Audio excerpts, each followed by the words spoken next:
যত পথ আর যত সাগর নদী পাড়ি দিয়ে যাই দিগন্ত যদি।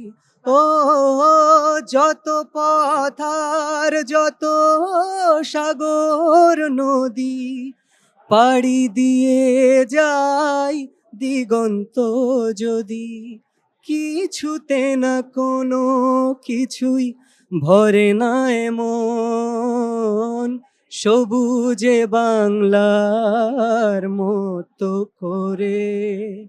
বাংলাকে খুঁজে পাই অন্তরে, পাখির ডাকে ঘুম ভেঙে যায় আমার সোনার এ বাংলায়। অ্যাওয়ার্ড শেষ হওয়ার অপেক্ষা করছো কেন? অ্যাওয়ার্ড পেয়ে একজন চলে এসেছে এবং তিনি হচ্ছেন শারাফ আসমান। মার্কিন যুক্তরাষ্ট্রে বাংলাদেশে এত ভালো কাজ করছে এবং গান গেয়ে আসলে আমাদের বাংলাদেশকে বাংলাকে সমৃদ্ধ করছে।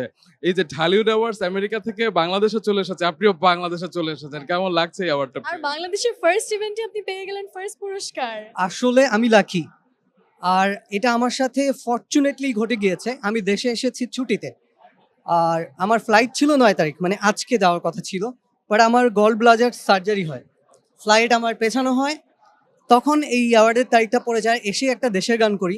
আমি জগন্নাথ বিশ্ববিদ্যালয়ে পড়তাম সঙ্গীত বিভাগে, তো ওই দেশের গানটা আমি ট্রাই করি যে ভাইয়াদের মাঝে নমিনেটেড হয় কিনা।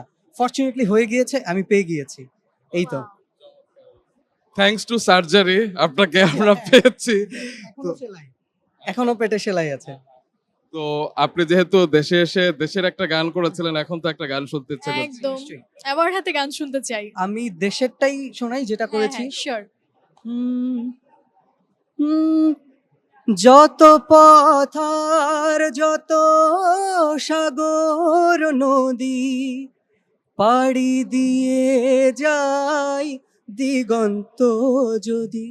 ও যত পথ আর যত সাগর নদী পাড়ি দিয়ে যাই দিগন্ত যদি, কিছুতে না কোনো কিছুই ভরে না এমন সবুজে বাংলার মতো করে। বাংলাকে খুঁজে পাই অন্তরে, পাখির ডাকে ঘুম ভেঙে যায় আমার সোনার এ বাংলায়।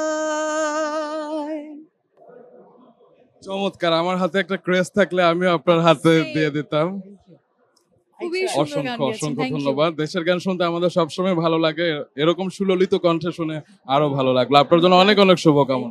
আমি ট্রাই করব আমার দেশের সঙ্গীতটাকে আমার ইউনিভার্সিটি থেকে কেন্দ্র করে আমি যাতে আন্তর্জাতিক অঙ্গনে কিছু একটা করতে পারি। আই উইল ট্রাই, অ্যাজ আমি মিউজিকে পড়াশোনা করছি।